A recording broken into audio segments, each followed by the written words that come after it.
Bonjour à tous, je suis très heureux de vous retrouver dans cette belle série qui sont les enzymes. Pour commencer, ensemble, allons tout doucement. On va partir d'un point de vue très large, petit à petit. On va commencer à zoomer, à nous rapprocher des mécanismes fondamentaux qui sont liés par les enzymes et aux réactions enzymatiques. Alors, pour commencer, j'aimerais vous dire que comme toutes les cellules, les cellules eucaryotes échangent de la matière et de l'énergie avec leur environnement. C'est ce qu'on appelle un système thermodynamique ouvert. Au sein des cellules, la matière subit en permanence de nombreuses transformations chimiques qui permettent entre autres le maintien du haut degré d'organisation des substances. On parle là du métabolisme qui est l'ensemble des réactions chimiques qui se déroulent au sein de l'organisme, qui est caractérisé par des réactions, une réaction de synthèse et une réaction de dégradation. Maintenant, toutes ces réactions se déroulant au sein des cellules auraient une vitesse extrêmement très faible, dans l'effet même impossible sans l'intervention des macromolécules. Généralement protéiques qui catalysent les réactions chimiques, on les appelle les enzymes et aussi sont appelés les biocatalyseurs. Sur cet élan, je vais vous parler des enzymes digestives. Comment est-ce qu'ils catalysent les réactions chimiques? Donc, like la vidéo, commente là et surtout abonne-toi pour ne plus rien rater mes nouvelles vidéos.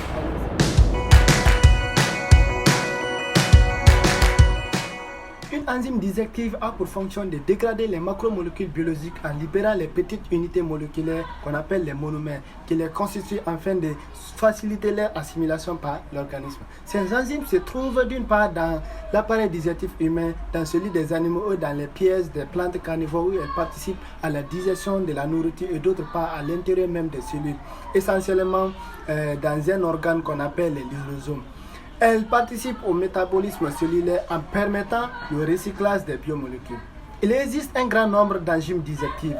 On trouve dans la salive où elles sont produites par les glandes salivaires, dans l'estomac où elles sont produites dans la paroi stomacale, dans le suc pancréatique où elles sont produites par le pancréas exocrine et dans l'intestin. Le gros et l'intestin, on les classe en fonction du type de substrat qu'elles dégradent, qui sont entre autres, nous avons les peptidases. Les peptidases appelées les protéases, appelées aussi les enzymes protéolytiques. Ce sont des enzymes qui brisent la liaison peptidique des protéines. On parle alors de coupure protéolytique ou de protéolyse. Ce processus implique l'utilisation d'une molécule d'eau, ce qui les classe parmi les hydrolases. Les fonctions biologiques des protéases sont variées. Elles interviennent non seulement dans la maturation des protéines, dans la digestion des aliments, dans la coagulation sanguine, dans le remodélage des tissus au cours du développement de l'organisme et dans la cicatrisation. Donc, parmi les peptidases, on peut citer la pepsine. La pepsine qui dégrade les protéines du bol alimentaire en hydrolysant les liaisons peptidiques avant les acides aminés aromatiques et les hydrophores. Nous avons aussi la catépepsine, qui est une famille de protéines jouant le rôle des protéases. Nous avons la trypsine. La trypsine est une peptidase du cycle pancréatique participant à la digestion des protéines. Il s'agit d'une protéase acérine qui hydrolyse les liaisons peptidiques situées au côté C d'un résidu de lysine ou d'arginine, qui sont les acides aminés basiques. Nous avons aussi la chymotrypsine. La chymotrypsine est une peptidase digestive sécrétée par le pancréas de la famille des protéases acérines qui catalyse des protéolyses. Elle est codée par deux gènes situés sur le chromosome 16, dont le produit est une proenzyme appelée la chymotrypsinogène qui doit être activée ultérieurement pour donner la chymotrypsine elle-même. Cette enzyme hydrolyse préférentiellement les protéines au niveau des liaisons peptidiques en aval d'un résidu de tyrosine, de tryptophane, de phénylalanine, de méthionine ou de lysine. Le site actif de la chymotrypsine comporte une poche hydrophobe dans laquelle se lose l'acide aminé du substrat. Ceci permet le positionnement de la liaison à cliver à regard de la sérine catalytique. Après les protéases, nous avons les lipases. Les lipases sont des enzymes hydrosolubles capables d'effectuer l'hydrolyse en fonction ester et non spécialisées dans la transformation des glycérides, c'est-à-dire les tri, les di et les monoglycérides en glycérol et en acide gras. À ce titre, elles constituent une sous-classe des estérases.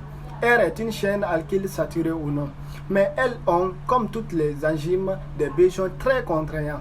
Elles ont besoin non seulement de la température, de pH, des teneurs en eau du milieu, du type de substrat, de la polarité du solvant, bien sûr, si on est en milieu organique. En parlant de lipase, nous allons parler de la lipase pancréatique. La lipase pancréatique, appelée aussi le triacylglycéroacyl hydrolase, qui est une enzyme, plus spécifiquement une lipase hydrosoluble qui est produite par le pancréas sous forme zymogène et qui permet la digestion des graisses. Cette enzyme est activée dans le duodénum par la trypsine. Elle est activée à pH alcalin. L'ion bicarbonate produit par le pancréas neutralise l'acidité gastrique. La lipase pancréatique est sécrétée directement sous forme active dans le duodénum sans pourtant dégrader le tissu pancréatique lipidique dans lequel elle est synthétisée. Du fait de son hydrosolubilité, elle n'est active que sur les substrats émissionnés, à savoir les triglycérides à chaîne longue. Elle coupe les liaisons ester en 1 et en 3 sur le glycérol. Après les lipases, nous allons parler des glycosides hydrolases, appelés aussi les glycosidases. Ce sont des enzymes qui clivent les glycides tels que l'amidon en oligosaccharides et en oses simples. Notamment, nous avons l'alpha-amylase, la saccharase isomatase, qui est d'ailleurs une glycoside hydrolase qui catalyse les liaisons 1,6 de alpha-D osidique de certaines oligosaccharides produites par la digestion de l'amidon et de glycosène. Cette enzyme est présente au niveau de la bordure ambroise de l'intestin grêle. Elle est exprimée préférentiellement dans la membrane apicale des entérocytes.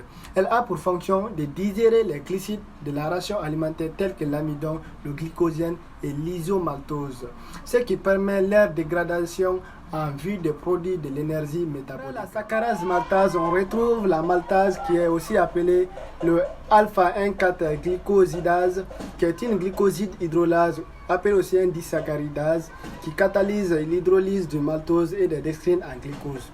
Après les maltases, on retrouve la lactase. La lactase est une enzyme de type disaccharidase aussi, qui est présente chez les mammifères et certaines bactéries.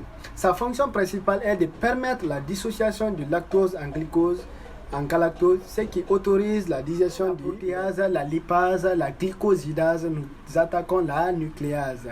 Une nucléase est une hydrolase qui clive les liaisons phosphodiester de brins d'acide nucléique entre deux nucléotides.